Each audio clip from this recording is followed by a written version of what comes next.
माना वजूद शाह में पूरी है करबला, ज़ैनब अगर न हो तो अधूरी है करबला। अज़ीज़ान मोहतरम, अगर हम जनाब ज़ैनब कुब्रा सलामुल्लाह अलैहा की कुर्बानी का जिक्र ना करें तो हम वाक़ई करबला को हमेशा अधूरा ही तसव्वुर करेंगे। और जनाब ज़ैनब कुब्रा सलामुल्लाह अलैहा वो अज़ीम शान शख्सियत हैं कि जिनकी कुर्बानी, जिनके मसाइब सिर्फ़ करबला में या बादस करबला नहीं हैं, बल्कि जब से जनाब ज़ैनब कुब्रा सलामुल्लाह अलैहा की हयात ज़ाहिरी का आगाज़ हुआ, उस वक्त से, उस लम्हे से हम देखते हैं कि शहज़ादी ने किस तरह से अपने नाना जनाब रसूलुल्लाह सल्लल्लाहु अलैहि वसल्लम के दीन को संभाला है और किस तरह से खुदावंद आलम की वहदानियत के लिए, तौहीद की बका के लिए, अपने नाना की उम्मत की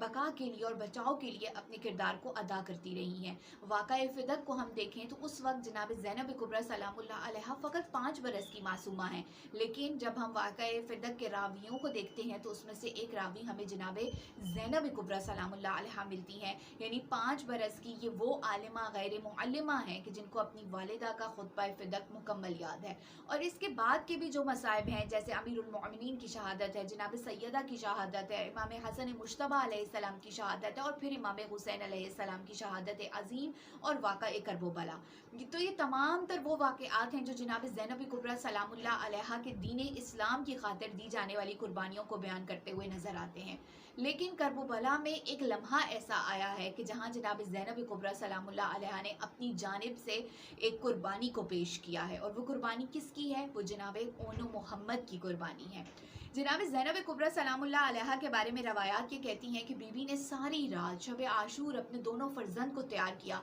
कि सुबह सबसे पहले यही वो शहीद होने चाहिए कि जो अपने मामू इमाम हुसैन अलैहिस्सलाम पे अपनी जान को कुर्बान करने वाले होंगे।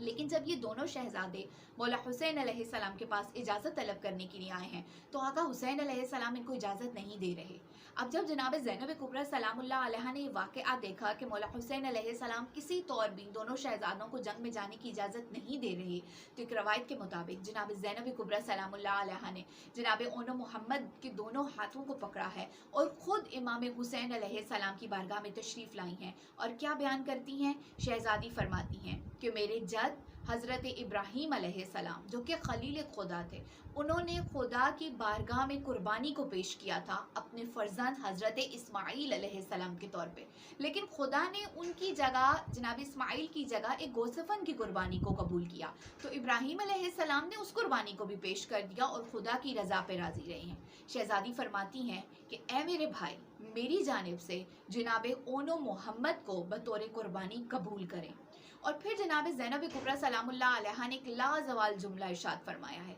ये जुमला बज़ाते ख़ुद जनाब ज़ैनब कुब्रा सलामुल्लाह अलैहा की इमाम हुसैन अलैहिस्सलाम से लाजवाल मोहब्बत को और एक इश्क और मोहब्बत और वफ़ा की ऐसी दास्तान को बयान करता है कि जिसकी नज़ीर नहीं मिलती। शहज़ादी ज़ैनब कुब्रा सलामुल्लाह अलैहा ने फरमाया कि ए मेरे भाई, अगर औरतों पर जिहाद साकित ना होता तो 1000 जान आप पर कुर्बान कर देती और हर साथ 1000 बार शहादत की तमन्ना करती।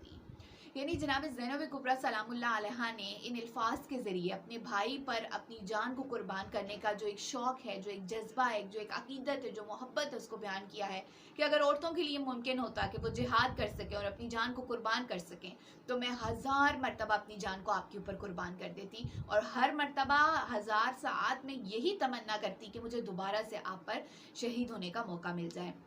तो जनाब ज़ैनब कुब्रा सलामुल्लाह अलैहा चूँकि ख़ुद नहीं कर सकी उस तरह से जिहाद, तो बीबी ने मैदान करबला में अपने दोनों शहजादों को कुर्बानी के तौर पे पेश किया, जनाब ओन को और जनाब मोहम्मद को। अज़ीज़ान मोहतरम, इमाम हुसैन अलैहिस्सलाम ने इन जुमलों के बाद जनाब ज़ैनब कुब्रा सलामुल्लाह अलैहा की बात को कबूल कर लिया और जनाब ओन और मोहम्मद को जिहाद में की जाने के लिए इजाज़त दे दी। सबसे पहले जनाब मोहम्मद इमाम हुसैन अलैहिस्सलाम की खिदमत में आए और इजाज़त तलब करने लगे। और किस अंदाज से शहजादे फरमाते हैं, ए अजीम कायद, मुझे इजाज़त दीजिए ताकि जन्नत की खुशगवार फ़िज़ा में अपने दादा के साथ परवाज़ करने से पहले इन काफिरों को ख़त्म कर दूँ जिस तरह के मुर्ग़ दाना चुगता है। यानी इतनी तेज़ी के साथ मैं इन लाइनों को फिन्नार करना चाहता हूँ। इमाम हुसैन अलैहिस्सलाम ने उनको जंग में जाने की इजाज़त दी और जनाब मोहम्मद एक शेर की तरह मैदान में आए हैं और उन्होंने इस रिज़ को पढ़ा है। फरमाते हैं कि इन बदसीरत दुश्मनों की शिकायत میں خدا سے کروں گا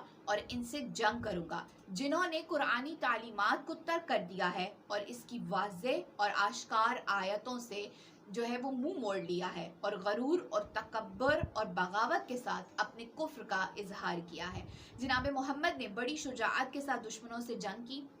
بہت سے لعینوں کو اور دشمنوں کو فنار کیا، اور آخر کار ایک ملعون عامر بن نحشل، اس کا نام ہمیں تاریخ میں ملتا ہے، اس نے آپ کو شہید کر دیا۔ جناب محمد کی شہادت کے بعد فوراً ان کے بھائی جناب اون علیہ السلام تشریف لائے ہیں میدان جنگ میں، اور ایک رزق پڑا ہے، اور کیا رزق پڑا ہے وہ فرماتے ہیں اگر مجھے نہیں پہچانتے ہو تو میں جعفر طیار کا پوتا ہوں، اس صادق اور سچے شہید کا بیٹا جس کا چہرہ جنت میں چمکتا ہے اور جو دو پروں کے ساتھ جنت میں پرواز کرتے ہیں، اور روز محشر یہ چیزیں میرے لیے باعث فخر ہیں اور یہ کافی ہیں۔ جناب اون علیہ السلام نے بھی اپنے بھائی جناب محمد کی طرح ایک عظیم الشان شجاعت کا مظاہرہ کیا ہے، وہ شجاعت جو ان کو ان کے نانا اور دادا دونوں کی جانب سے ورثے میں ملی تھی، اس کا، اور بہت سے لعینوں کو فنار کیا ہے، یہاں تک کہ ایک ملعون جس کا نام عبداللہ بن قطنہ ملتا ہے، اس کے ہاتھوں آپ شہید ہو گئے ہیں۔ عزیزان محترم، جناب محمد کا جو مرکز ہے وہ آپ کو 72 شہداء میں ہی ملے گا انشاءاللہ کہ خداوند متعال جناب زینب کبریٰ سلام اللہ علیہا کے صدقے میں ہم سب کو کرب و بلا کی زیارات نصیب فرمائیں۔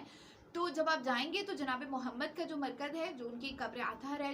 جس میں اطہر ہے، وہ آپ کو وہیں پر 72 شہداء میں ہی ان کا نام لکھا ہوا ملے گا، لیکن جناب اون علیہ السلام کی قبر مبارک کرب و بلا سے تھوڑے فاصلے پر ہے، اور جب آپ اس کی تاریخ کو دیکھتے ہیں یا اس کی وجہ دریافت کرتے ہیں تو یہی ہمیں ملتا ہے کہ جناب اون علیہ السلام جنگ کرتے کرتے میدان